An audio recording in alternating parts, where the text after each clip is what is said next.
नमस्कार। राति 8 बजेको जनता समाचारमा स्वागत छ। म अनिस्मा बस्ने। म मिलन बजगाई। सबैभन्दा पहिले प्रमुख समाचार। स्थानीय आवश्यकता अनुसार गठबन्धनमा आबद्ध दलहरूसँग तालमेल गर्ने कङ्ग्रेसको निर्णय, पार्टीलाई सबल बनाउन गठबन्धन आवश्यक रहेको निष्कर्ष। रुस र युक्रेन युद्धका कारण मुलुकको अर्थतन्त्रमा चुनौती देखिएको अर्थ सचिव मरासिनीको भनाई, स्वदेशमै उत्पादन र विकास गर्नुपर्नेमा जोड। हप्तामा 2 दिन बिदा दिएर तेलको खपत घटाउन आयल निगमको सरकारसँग माग, सवारी साधनमा जोर बिजोर लागू गर्न आग्रह। युक्रेन र रुसका प्रतिनिधि बीच टर्कीमा वार्ता जारी, युद्ध रोक्ने अपेक्षा नभए पनि मानवीय सहायता मार्ग खुला गर्न सकिने युक्रेनको विश्वास। आगामी जेठ 15 गते निर्वाचन गर्ने इन्फाको निर्णय, अधिवक्ता श्रीराम दवाडीको संयोजकत्वमा निर्वाचन समिति गठन।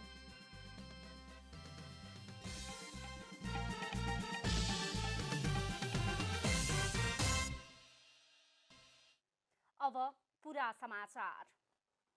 नेपाली कांग्रेसले आगामी स्थानीय तहको निर्वाचनमा स्थानीय आवश्यकता अनुसार गठबन्धन गर्ने निर्णय गरेको छ। यो निर्णयसँगै स्थानीय तहको निर्वाचनमा मुख्य शक्तिका रूपमा गठबन्धन दल र नेकपा एमाले भिड्ने देखिएको छ।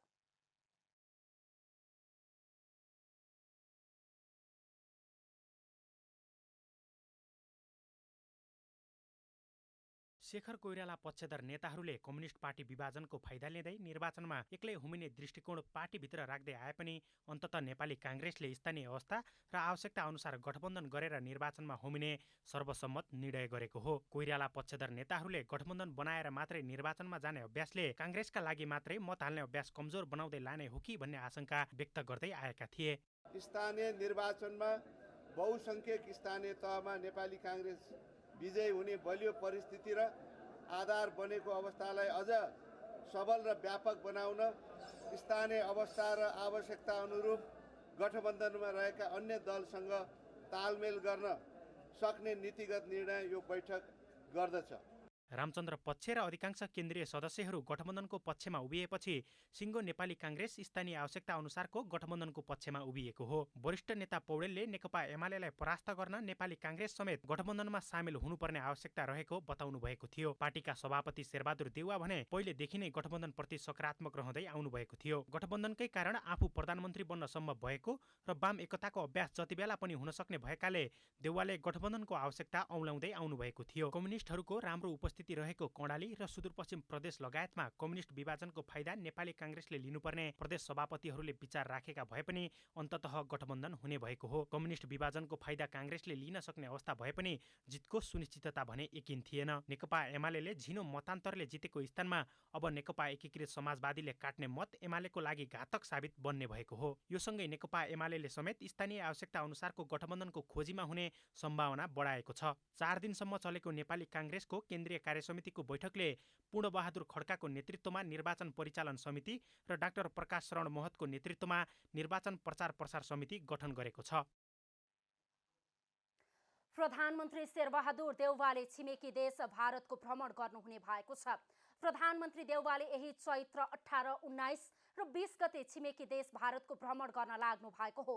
मंगलबार परराष्ट्र मन्त्रालयमा पत्रकार सम्मेलनको आयोजना गर्दै मन्त्रालयकी प्रवक्ता सेवा लम्सालले प्रधानमन्त्रीको भारत भ्रमणका बारेमा जानकारी दिनुभएको हो। उहाँले भ्रमणको सम्बन्धमा आवश्यक तयारी अगाडि बढिरहेको बताउनु भएको छ। श्रीलङ्काको कोलम्बोमा सुरु भएको बिमस्टेक सदस्य राष्ट्रहरूको 5औं शिखर सम्मेलनमा भाग लिन पुग्नु भएका परराष्ट्र मन्त्री डाक्टर नारायण खड्काले मंगलबार नै 18औं बिमस्टेकको मन्त्री स्तरीय सम्मेलनलाई सम्बोधन गरिसक्नु भएको प्रवक्ता लम्सालले जानकारी दिनुभयो। मन्त्री खड्काले भारतीय समकक्षीसँग पनि साइडलाइन भेटवार्ता गरिसक्नु भएको उहाँले जानकारी दिनुभएको छ। बिमस्टेक शिखर सम्मेलनमा बुधबार प्रधानमन्त्री देउवाले भर्चुअल रूपमा सम्बोधन गर्ने कार्यक्रम रहेको पनि उहाँले बताउनुभयो। भोलि अब श्रीलङ्कन टाइम अब आफ्नो पालोमा यसलाई चाहिँ भर्चुअली अब एड्रेस गर्ने कार्यक्रम रहेको छ। हामी त्यसको तयारीमा छौँ। यस शिखर सम्मेलनमा चाहिँ 5वटा दस्तावेजहरूमा हस्ताक्षर हुने अपेक्षा छ।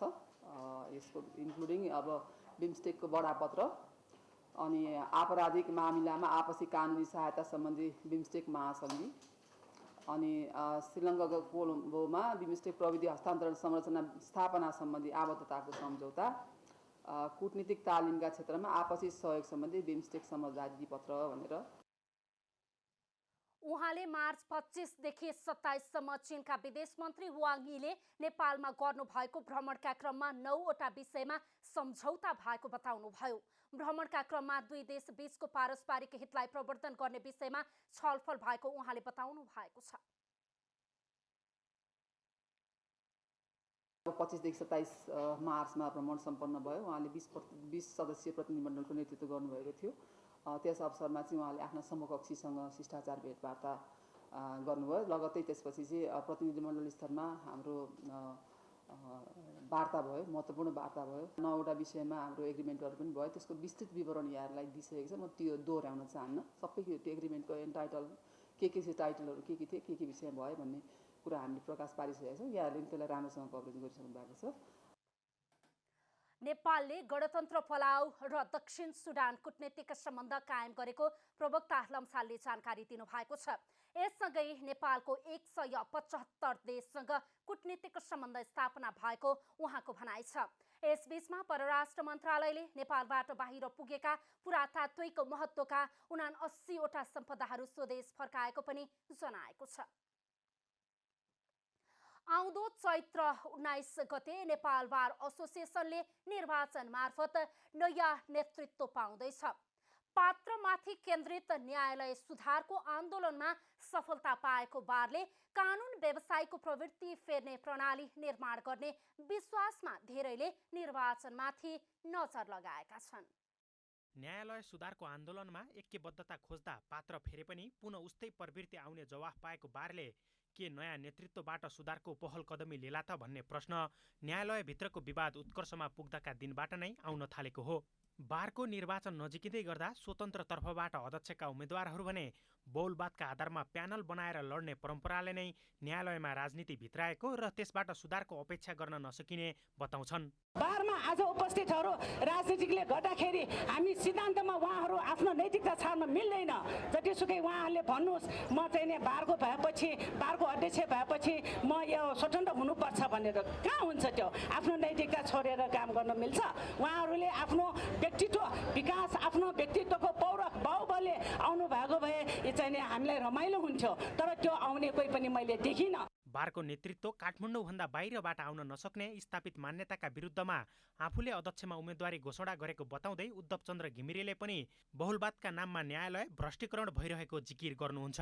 दलहरूबाट जो चाहिँ के भन्दाखेरि चाहिँ समूह बनाएर आउनु भएको छ, दलको फोटोकपी लिएर आउनु भएको छ, कसैले रसायन लगाएर आउनु भएको छ, उहाँहरूसँग त हाम्रो प्रतिस्पर्धा कमै होला। तर पनि मलाई के लाग्छ भने धेरैजना भएर बहुलवाद हुल बनाएर खानुपर्छ भन्ने बातबाट पक्कै पनि देश उँभो लाग्दैन, कानुन उँभो लाग्दैन, अदालत उँभो लाग्दैन भन्ने मेरो मान्यता छ। प्रगतिशील तथा पेशागत समूहबाट महासचिवका उम्मेद्वार केदार कोइरालाले भने नेतृत्वमा पुगेपछि पात्र मात्र होइन प्रवृत्ति नै बदल्ने दाबी गर्नुभएको छ। नेपाल बार एसोसिएसनका 4वटा आधार स्तम्भहरू छन्। त्यो भनेको विधिको शासन, लोकतन्त्र, मानवाधिकार र स्वतन्त्र न्यायालय हो भन्ने मान्यतामा हामी स्पष्ट छौँ। न्यायालयभित्रको भ्रष्टाचारको न्यूनीकरणको लागि हामी निरन्तर सङ्घर्ष गर्छौँ र यो सङ्घर्ष भनेको पात्र र प्रवृत्ति दुवै विरुद्धको सङ्घर्ष हुनेछ। भ्रष्टाचार विरुद्धको आन्दोलन एउटा पात्र केन्द्रित मात्र हुने छैन, पात्र र प्रवृत्ति दुवै विरुद्ध हामी कडा ढङ्गले र कठोर ढङ्गले पेश हुनेछौँ। नेकपा एमाले निकट कानुन व्यवसायीको संगठन पीपीएलएको उपाध्यक्षबाट राजीनामा दिनुभएका कमल प्रसाद मलेगोले न्यायालय सुधारको सम्भावना राजनीतिक दलसँगको आबद्धताले सम्भव नभएको बताउनु भएको छ। उहाँले अध्यक्षमा उम्मेदवारी दिनुभएको छ। बारमा अध्यक्ष 1, खुल्लाबाट 1 वरिष्ठ उपाध्यक्ष सहित 7 प्रदेशबाट 1-1 जना उपाध्यक्ष, 1 महासचिव, 1 कोषाध्यक्ष र समावेशी आधारमा 14 जना सदस्य गरी कार्यसमितिमा कुल 25 जना निर्वाचित हुन्छन्। क्यामेरामा जयराज थपलिएका साथ विकास पौडेल, काठमाडौँ। संसदीय सुनवाई समितिले सर्वोच्च अदालतको न्यायाधीशमा प्रस्तावित तेलप्रसाद श्रेष्ठको नाम अनुमोदन गरेको छ। मङ्गलबार सिंहदरबारमा बसेको समितिको बैठकले न्याय परिषदबाट प्रस्तावित सर्वोच्च अदालतका न्यायाधीश श्रेष्ठको नाम सर्वसम्मतिले अनुमोदन गरेको हो। योग्य, क्षमतावान र अनुभवी रहेको कुरा सुनुवाईको क्रममा पुष्टि भएपछि उहाँलाई सर्वोच्च अदालतको न्यायाधीश पदका लागि गरिएको सिफारिस सर्वसम्मतिले अनुमोदन गरिएको समितिका सभापति लक्ष्मणलाल कर्णले जानकारी दिनुभयो। संघीय संसदको संयुक्त बैठक र संयुक्त समिति कार्य सञ्चालन नियमावली 2075 को नियम 26 को उपनियम 5 बमोजिम सर्वोच्च अदालतको न्यायाधीश पदमा नियुक्तिको लागि प्रस्तावित श्री तिल प्रसाद श्रेष्ठको नाम सर्वसम्मतिले अनुमोदन गरियो। बैठकमा सांसदहरूले उठाएको प्रश्नको जवाब दिँदै प्रस्तावित न्यायाधीश तिलप्रसाद श्रेष्ठले सर्वोच्च अदालतमा जनताले ढुङ्गा हान्ने अवस्था आउन नदिने गरी आफूले काम गर्ने बताउनुभयो। उहाँले न्याय सेवालाई छिटो, छरितो र पारदर्शी बनाउन आफू केन्द्रित हुने पनि बताउनुभयो। हामी त साँच्चीकै गलत, मलाई कहिलेकाहीँ लाग्छ धर्म सर्वोच्चमा आजसम्म जनताले छिटो छरितोलाई प्राथमिकता। मैले ट्रान्सपेरेन्सी इन्टरनेसनलको 2002 को रिपोर्टमा मैले एउटा हेरेको थिएँ, ब्राजिलको बडो मार्मिक रूपमा प्रस्तुत गरिएको रहेछ। श्रेष्ठलाई गत फागुन 27 गते बसेको न्याय परिषद बैठकले सर्वोच्च अदालतको न्यायाधीशका लागि सिफारिस गरेको थियो।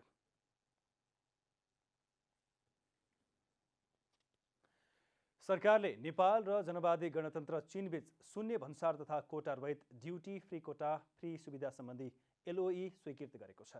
चैत 14 गते सोमबार बसेको मन्त्री परिषदको बैठकले नेपाल र चीनबीच शून्य भन्सार तथा कोटा रहित ड्युटी फ्री कोटा फ्री सुविधा सम्बन्धी LOI स्वीकृत गर्ने निर्णय गरेको हो। मन्त्री परिषदका निर्णय सुनाउँदै नेपाल सरकारका प्रवक्ता ज्ञानेन्द्र बहादुर कार्कीले सरकारले चीनले प्रस्ताव गरेको आर्थिक तथा प्राविधिक सहायता सम्झौता अन्तर्गत प्राप्त हुने अनुदान सहायता र सीमा वारपार रेलमार्ग सम्भाव्यता अध्ययन सम्बन्धी प्रविधि सहायता स्वीकार गर्ने निर्णय गरेको पनि बताउनुभयो। प्रवक्ता कार्कीका अनुसार सरकारले चीन सरकारसँग भएको implementation agreement of China aid on oil and gas resources survey project Nepal सम्झौताको 2 वर्ष समयावधि थप गर्ने र नेपाल चीन सरकार बीचको ग्रिड आबद्धताको सम्भाव्यता अध्ययन सम्बन्धी सम्झौता स्वीकृत गरेको छ।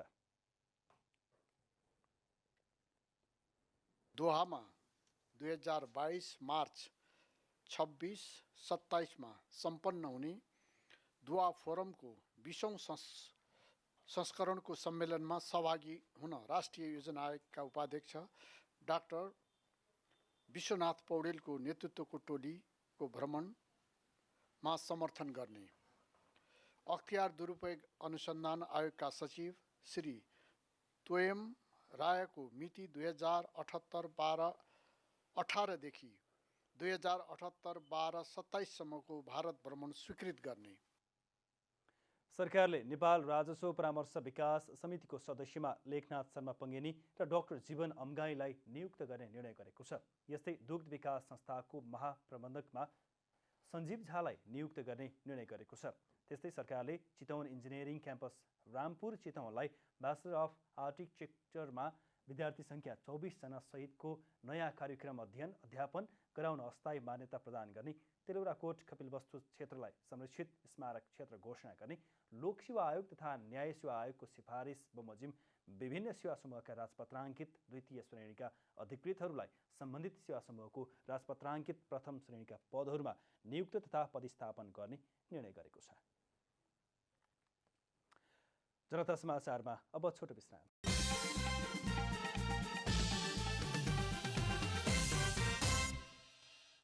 जनता समाचारमा अब थप समाचार।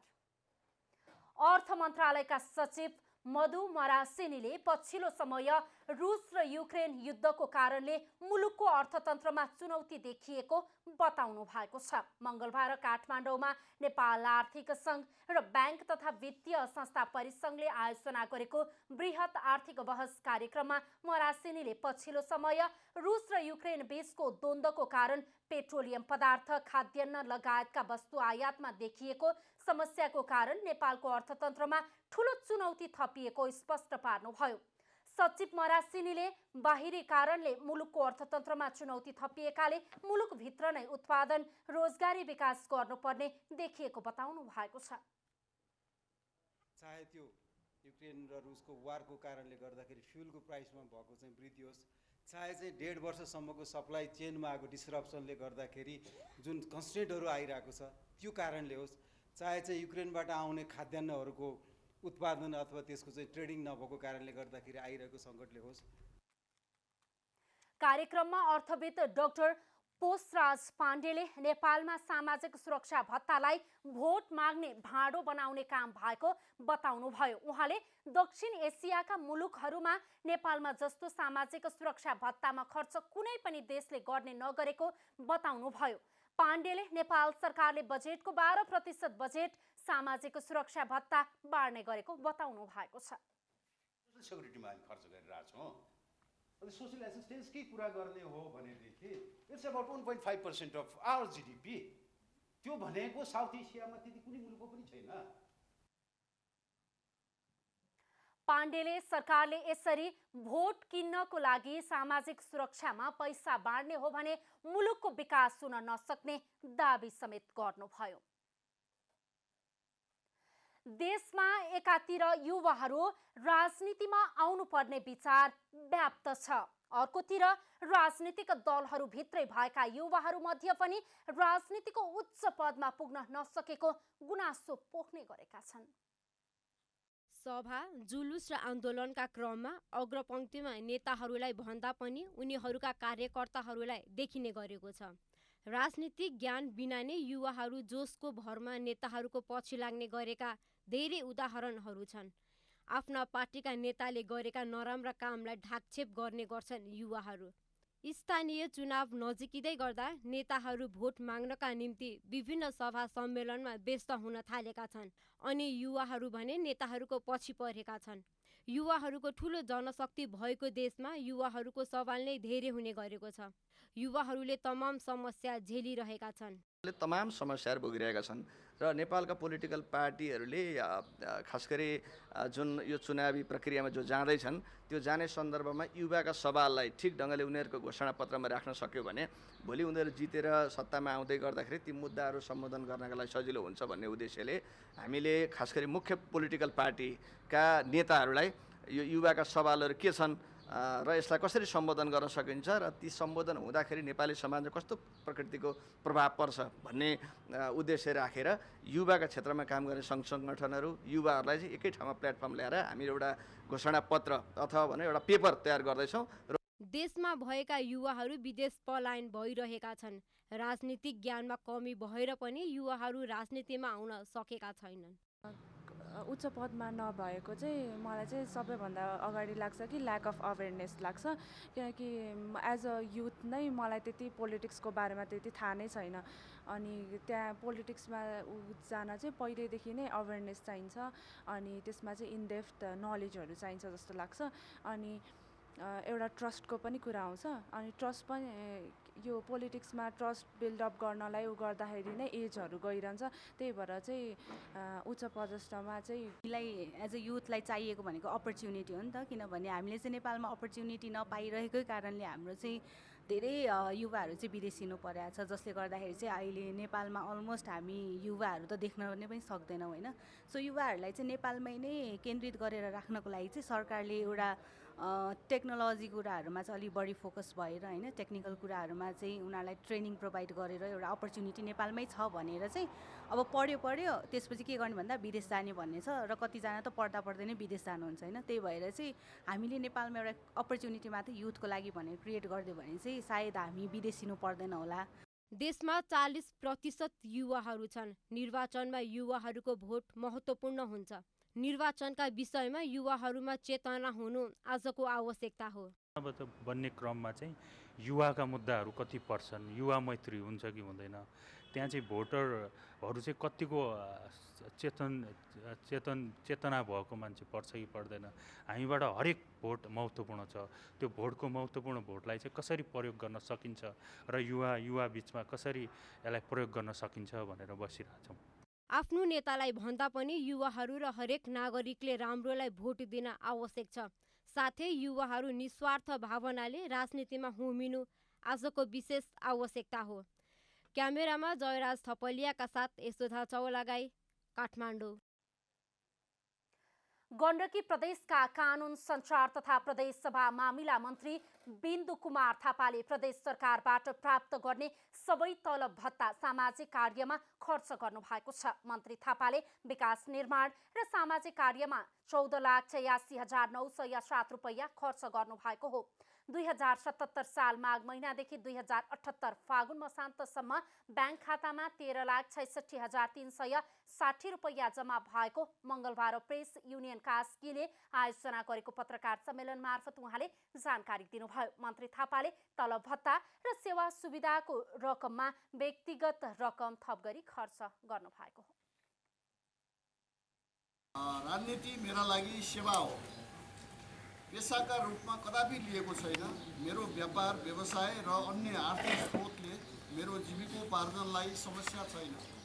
तसर्थ राजनीतिमा लागेर आर्थिक उपार्जन गर्ने भन्दा पनि निस्वार्थ रूपमा जनताको सेवा गर्नु मेरो मूल ध्येय हो र निर्वाचित भएदेखि नै त्यसैमा प्रतिबद्ध छु। मन्त्री थापाले आफू प्रदेश सांसद हुँदा होस् या अहिले मन्त्रीका रूपमा सेवा गरिरहँदा होस्, प्रदेश सरकारबाट प्राप्त सबै आर्थिक सुविधा विकास निर्माण र सामाजिक कार्यमा लगाएको र प्रदेश सरकारबाट प्राप्त निवासको सुविधा समेत नलिएको बताउनुभयो। उहाँले गण्डकी सरकार प्रदेशको समृद्धि र विकासका लागि आफू प्रतिबद्ध रहेको समेत बताउनु भएको छ। 2056 सालमा असुरक्षाको कारण देखाउँदै बन्द गरिएको कञ्चनपुरको महेन्द्रनगर स्थित मजगाउँ विमानस्थल झण्डै 2 दशकपछि निर्माण कार्य सुरु भएको छ। विमानस्थलको धावन मार्ग निर्माण कार्य अगाडि बढेको महेन्द्रनगर विमानस्थल आयोजना सहायक प्रमुख प्रकाश श्रेष्ठले जानकारी दिनुभयो। 2056 सालमा असुरक्षाको कारण देखाउँदै बन्द गरिएको कञ्चनपुरको महेन्द्रनगर स्थित मजगाउँ विमानस्थलको निर्माण कार्य सुरु भएको छ। महेन्द्रनगर विमानस्थल आयोजना सहायक प्रमुख प्रकाश श्रेष्ठका अनुसार विमानस्थल निर्माणको ठेका कान्छाराम कन्स्ट्रक्सन कम्पनी र जिएसजेबीले 3 वर्षभित्र निर्माण सम्पन्न गर्ने गरी सम्झौता भएको छ। विमानस्थलको निर्माणको लागि 45 करोड 66,24,000 रुपैयाँमा ठेका सम्झौता भएको उहाँले उल्लेख गर्नुभयो। काम सुरु गर्न थालेको यो आयोजनाको ठेका चाहिँ कान्छाराम उमायन कम्पनी र केएस जेबीले चाहिँ पाएको छ। यसको अनुमानित कन्ट्र्याक्ट एमाउन्ट चाहिँ 45 करोड 66,24,000 समथिङ छ है। अब अहिले हामीले समयावधि चाहिँ 3 वर्ष राखेर हामीले काम सुरु गरेका छौँ। त्यस्तै मजगाउँ विमानस्थल पूर्ण सञ्चालन समिति संयोजक रमेश चन्द्रले विमानस्थल निर्माण सम्पन्न भएर सुदूरपश्चिममा पर्ने कञ्चनपुर जिल्लाको पर्यटक विकासको ढोका खोल्ने बताउनुभयो। पर्यटनको हिसाबले भन्ने हो भनेपछि धेरै ठाउँहरू छन्, अन्य जिल्लाहरूको दाँजोमा पर्यटकीय स्थलहरू छन्। जस्तो अब यहाँ राष्ट्रिय निकुञ्ज शुक्लामाटा राष्ट्रिय निकुञ्ज पनि नजिक छ। यत्रो संसारमै सबभन्दा ठुलो बाह्रसिङ्घाको हड भएको यो बथान भएको अन्त कतै छैन। त्यस्तै भीमदत्त नगरपालिका वडा नम्बर 16 का वडाध्यक्ष सुरेन्द्र विष्टले विमानस्थल निर्माणको लागि यस क्षेत्रमा स्थानीय तहका जनप्रतिनिधिहरूले चुनावी घोषणा पत्रमा नै राखेकाले सबैको सहमतिमा निर्माण कार्य सुरु भएको बताउनुभयो। उहाँले विमानस्थल निर्माण भएर पर्यटकीय विकास तथा यहाँको जनताले रोजगारी पाउने बताउनुभयो। जनतालाई पनि सहज हुने, सबैलाई सहज हुने र हाम्रो व्यापार लागि पनि रोजगारको लागि पनि रोजगार हुने, युवाहरूलाई रोजगार, सबैलाई रोजगार हुने र पर्यटक क्षेत्र भए हुनाले शुक्लामाटा यहाँ नजिक भएको हुनाले र एकदम चाहिँ राम्रो चलिरहेको छ। अहिले विमानस्थलको धावन मार्गको रोलिङ र फिलिङको काम सुरु भएको छ। विभिन्न चरणमा निर्माण गरिन लागेको विमानस्थलको पहिलो चरणमा 1525 मिटर क्षेत्रमा धावन मार्ग निर्माण गरिनेछ। विमानस्थल निर्माण कार्य सुरु भएसँगै स्थानीयवासीहरू विमानस्थल सञ्चालन हुने आशाले हर्षित भएका छन्। स्वर्गीय हिमलाल ग्यावालीको सम्झनामा स्मृतिमा हिमलाल ग्यावाली नामक ग्रन्थ लोकार्पण गरिएको छ। मङ्गलबार नेपाल प्रज्ञा प्रतिष्ठानमा ग्रन्थ लोकार्पण समारोह आयोजना गरी स्मृतिमा हिमलाल ग्यावाली नामक पुस्तक विमोचन गरिएको हो। गत वर्ष चैत 15 गतिका दिन स्वर्गारोहण भएका ग्यावालीको 1 वर्षको पुण्य तिथिका अवसरमा उहाँको सम्झनामा ग्रन्थ लोकार्पण गरिएको हो। लोकार्पण भएको ग्रन्थमा ग्यावालीले साहित्यका क्षेत्रमा दिएका योगदान, उनका संस्मरण जीवनी समावेश गरिएको छ। गेवालीको सम्झनामा उहाँले साहित्य क्षेत्रमा दिनुभएको र समाजका लागि दिनुभएको उल्लेखनीय कार्यका बारेमा चर्चा गरिएको छ। गेवाली साहित्य क्षेत्रमा मात्र नभएर शिक्षा, स्वास्थ्य र पत्रकारिताको क्षेत्रमा पनि सक्रिय हुनुहुन्थ्यो। बहुआयामिक व्यक्तित्व भएका गेवाली शालीन, सहज र भद्र स्वभावको हुनुहुन्थ्यो। उहाँलाई साहित्यका स्रष्टाका रूपमा सबै त्यहाँका केही लेखकहरूले प्रस्तुत गर्छन् भने सृजनशील व्यक्तित्वको रूपमा पनि मुखरित गर्छन्। साहित्य, शिक्षा, स्वास्थ्य, पत्रकारिता, त्यस्तै त्यो विभिन्न सङ्गठनका संगठक, त्यस्तै सञ्चालक, प्रचारक अनि सञ्चार क्षेत्रका व्यक्तित्व लगायत कति स्वर्गीय गेवालीको सम्झनामा हिमलाल गेवाली स्मृति प्रतिष्ठानको स्थापना गरी उहाँले दिनुभएको योगदानलाई सदैव स्मरण गरिने ग्रन्थका सम्पादकको भनाइ छ। समाजको लागि गुलिलो मान्छे हो, उहाँको निम्ति केही गरौँ न भन्दाखेरि कहीँ उयो वास्तै गरेन। त्यसै कारण अब यो हिमलाल गेवालीज्यूको परिवारहरूले त परिवार अनि अरू कुटुम्ब राष्ट्रको लागि केही गर्नुपर्छ भन्ने भावना भएका गेवाली विभिन्न साहित्यिक सङ्घ संस्थामा आबद्ध हुनुहुन्थ्यो। अब आर्थिक समाचार।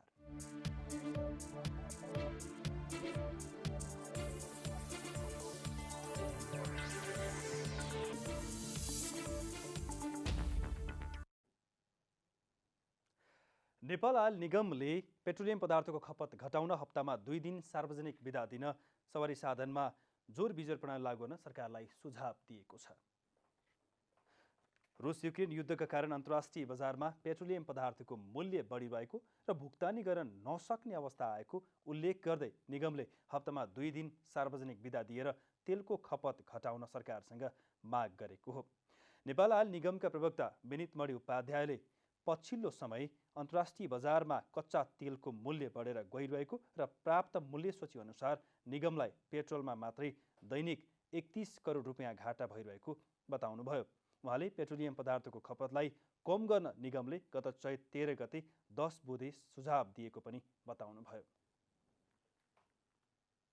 यो हामीले 10 बुँदे चाहिँ अस्ति 13 गते चाहिँ मन्त्रालयलाई लेखेर 10 बुँदे सुझाव विकल्पको रूपमा लेख्यौँ। त्यो खासमा विकल्पको रूपमा चाहिँ के हो भने अब यो पछिल्लो समय जुन अन्तर्राष्ट्रिय बजारमा कच्चा तेलको मूल्य जुन बढेर गइरहेछ र जुन अनुरूपमा हामीले मूल्य सूची प्राप्त गरेका छौँ, त्यो प्राप्त मूल्य सूची अनुसार चाहिँ निगमलाई एकदमै घाटा बढेर गइरहेछ। दैनिक नै 31 करोड चान्चुन चाहिँ घाटा भएको अवस्था छ। त्यस्तै निगमले पेट्रोलियम पदार्थको भन्सार शुल्क प्रति लिटर 15 रुपियाँ घटाइदिन पनि आग्रह गरेको छ। हाल नेपाल आयल निगमसँग 68,000 किलो लिटर भण्डारण क्षमता छ भने लगभग 80% भण्डारण छ। प्रवक्ता उपाध्यायले आयात ठप्प भएको खण्डमा निगमसम्म भएको भण्डारण क्षमताले पेट्रोल 5 दिन र डिजेल 8 दिनसम्मलाई पुग्ने बताउनुभयो।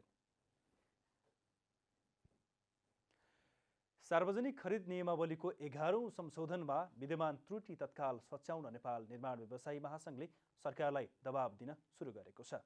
महासङ्घले मङ्गलबार काठमाडौँमा पत्रकार सम्मेलन गर्दै पछिल्लो समय अत्याधिक रूपमा भएको मूल्य वृद्धि, समायोजन, खरिद नियमावलीको 11औं संशोधनमा भएको त्रुटि र म्याद सकिन लागेका आयोजनाको 1 वर्षसम्म म्याद थप गर्न सरकारलाई दबाब दिएको हो।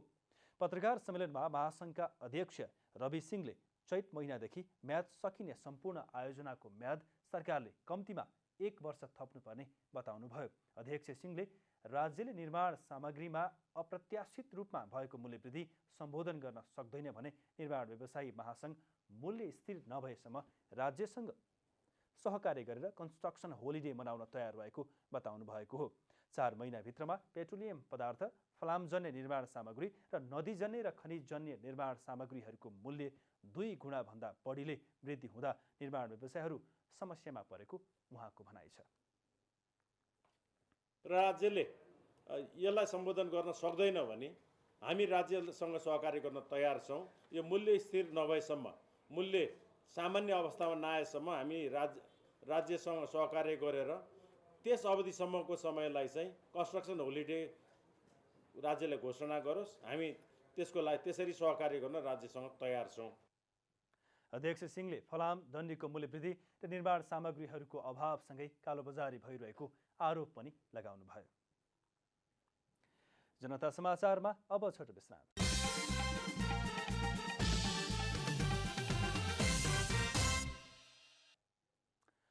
अब खेलकुद समाचार।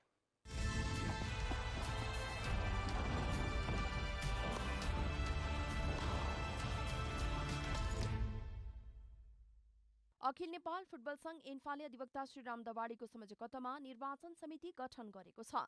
इन्फाको मंगलबार बसेको 20औं विशेष साधारण सभाले दवाडीको संयोजकत्वमा निर्वाचन समिति गठन गरेको हो। समितिको सहसंयोजक अधिवक्ता रामचन्द्र गौतम, दामोदर भट्टराई सदस्य, अधिवक्ता सरस्वती श्रेष्ठ र अधिवक्ता प्रीति कार्की वैकल्पिक सदस्य रहेका छन्। साधारण सभाले विष्णु लुइटेलको संयोजकत्वमा निर्वाचन पुनरावेदन समिति गठन गरेको छ। यस समितिमा सुधा रिजाल सहसंयोजक, केशरमणि अर्याल सदस्य, यज्ञ बहादुर राणा र हरिप्रसाद इग्नाम वैकल्पिक सदस्य रहेका छन्। यस्तै निर्वाचनमा सहभागी उम्मेद्वारको मनोनयन शुल्क समेत तोकिएको छ। अध्यक्षको उम्मेद्वारका लागि 15,000, उपाध्यक्षका लागि 10,000 र सदस्यका लागि 5,000 शुल्क तोकिएको छ। साधारण सभाले खेलाडी संघका अध्यक्ष राजेश मानन्धर, महिला संघका अध्यक्ष वृन्दा देवान र सङ्खुवासभा जिल्ला फुटबल संघका प्रतिनिधि गौरी मान राईलाई निरीक्षकमा नियुक्त गरेको छ। त्यस्तै बैठकको निर्णय पुस्तिका प्रमाणित गर्न स्थानीय क्लबका अध्यक्ष ध्रुव विक्रम पाण्डे, नुवाकोट जिल्ला फुटबल संघका अध्यक्ष दीपक चित्रकार र रेफ्री संघका अध्यक्ष बुद्धि बहादुर गुरुङलाई नियुक्त गरेको छ। इन्फाको निर्वाचन आगामी जेठ 15 गते हुनेछ। त्रिदेशीय अन्तर्राष्ट्रिय 2020 श्रृङ्खला अन्तर्गत मंगलबार भएको खेलमा पपुवा न्युगिनी PNG मलेसियासँग 8 रनले पराजित भएको छ। कीर्तिपुर स्थित त्रिभुवन विश्वविद्यालयको मैदानमा सम्पन्न खेलमा मलेसियाले 8 रनले पराजित गर्दा अन्तर्राष्ट्रिय श्रृङ्खलामा विजयी सुरुवात पनि गरेको छ। PNGले भने लगातार दोस्रो हार बेहोरेको छ। पहिलो खेलमा PNG नेपालसँग 15 रनले पराजित भएको थियो। मलेसियाले दिएको 181 रनको लक्ष्य पछ्याएको PNGले 19.3 बलमा सबै विकेट गुमाएर मात्र 172 रन जोड्न सक्यो। PNGका लागि टोनी उराले 56 रनको अर्धशतकीय इनिङ्स खेले पनि जितका लागि पर्याप्त भएन। यस्तै नोर्मान भानुवाले 45 रन बनाए। सिमोन अटाईले 15 रन जोड्दा असाद भाला 11 रनमा आउट भए। मलेसियाका लागि शर्विन मुनियान्डीले 4 विकेट लिए। यस्तै मोहम्मद वाफिक र बिरनदीप सिंहले 3-3 विकेट लिए। यसैगरी टस जितेर ब्याटिङ गरेको मलेसियाले निर्धारित 20 ओभरमा 3 विकेट गुमाएर 180 रनको योगफल जोडेको थियो। मलेसियाका दुई ब्याट्सम्यानले अर्धशतकीय इनिङ्स खेले। स्कोर बोर्डमा 12 रन छँदा पहिलो विकेट गुमाएको मलेसियाका बिरनदीप सिंह र कप्तान अहमद फैजले दोस्रो विकेटका लागि 95 रनको साझेदारी गर्दै मलेसियाको इनिङ सम्हालेका थिए।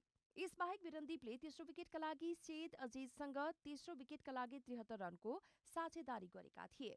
मलेसियाका ओपनर बिरनदीपले अभिजित 59 रन बनाए। यस्तै फैजले 56 रन बनाउँदा अजिज 47 रनमा पेवेलियन फर्किए। PNGका नोर्मान भानुवाले 2 विकेट र नोसैन पोखनाले 1 विकेट लिए। जितसँगै मलेसियाले पनि तालिकामा 2 अङ्क जोडेको छ। यसअघि PNGसँग 15 रनको जित निकालेको नेपालको समान 2 अङ्क छ। मलेसियाले अब बुधबार घरेलु टोली नेपाल विरुद्ध प्रतिस्पर्धा गर्नेछ।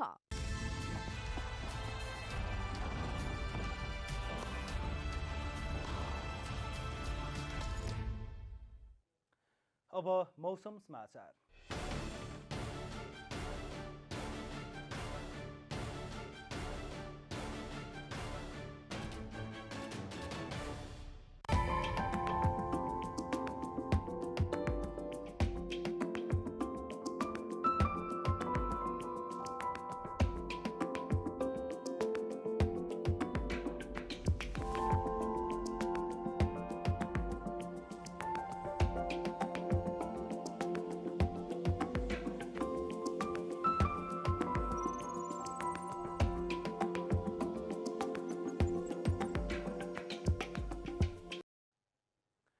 अन्त्यमा आजको डायरी।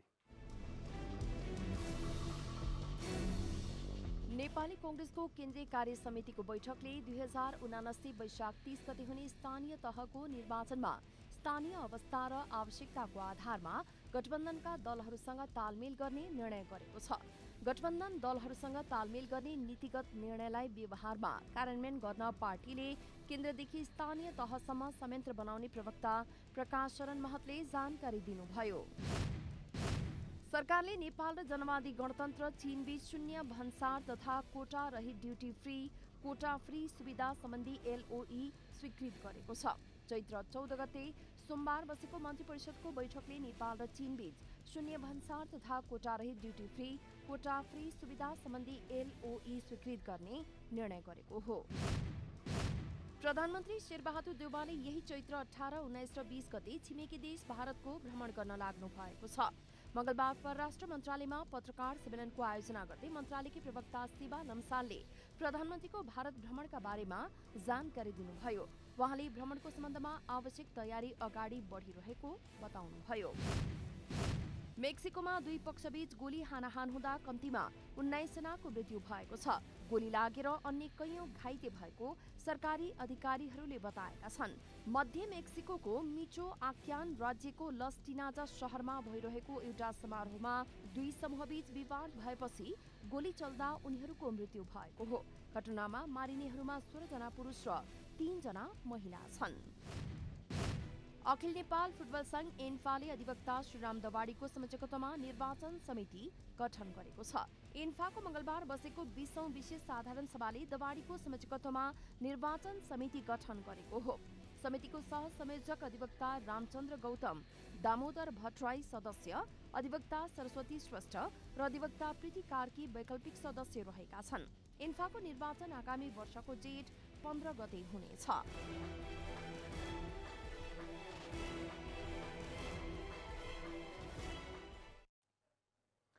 जनता समाचार अहिलेलाई यति नै।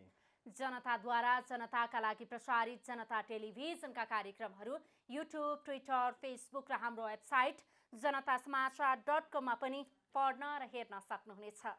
नमस्कार।